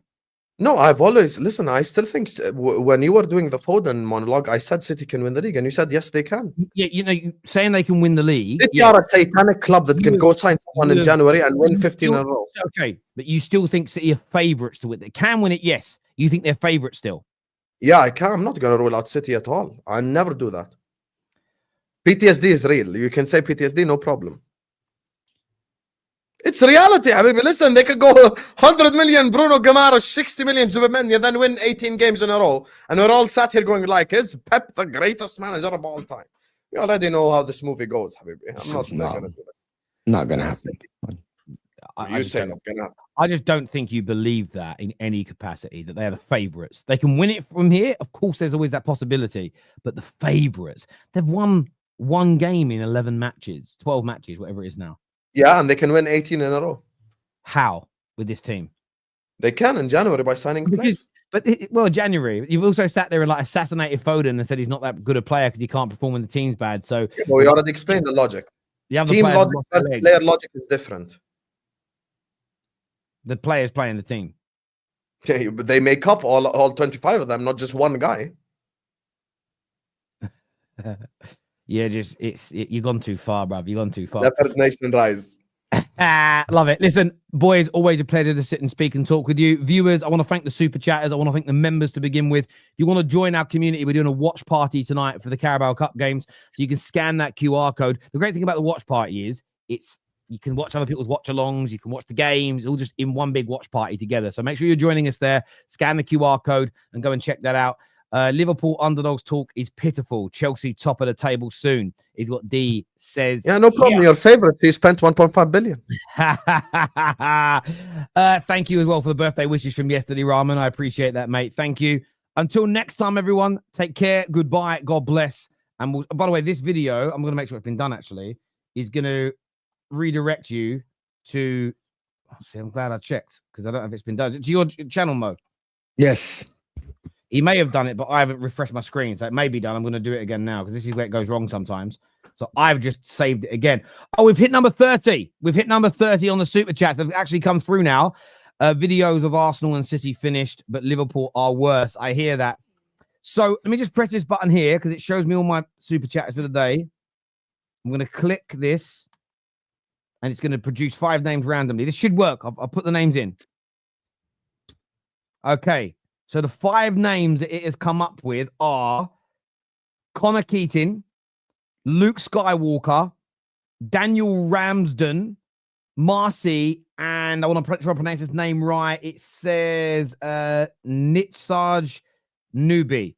So you 5, I need you to send me your email, DM me on Twitter, send me your email address, and we'll get you signed up to the new platform, free for 6 months. That's 6, Terry. Free for 6 months. We'll get you signed up into that so you can join us over there. Well done and congratulations to you. And thanks to everybody who super chatted during the show. This is now going to redirect you to Mo's channel. So go and support him over there, people. Take care. Goodbye. God bless. And we'll see you all again soon.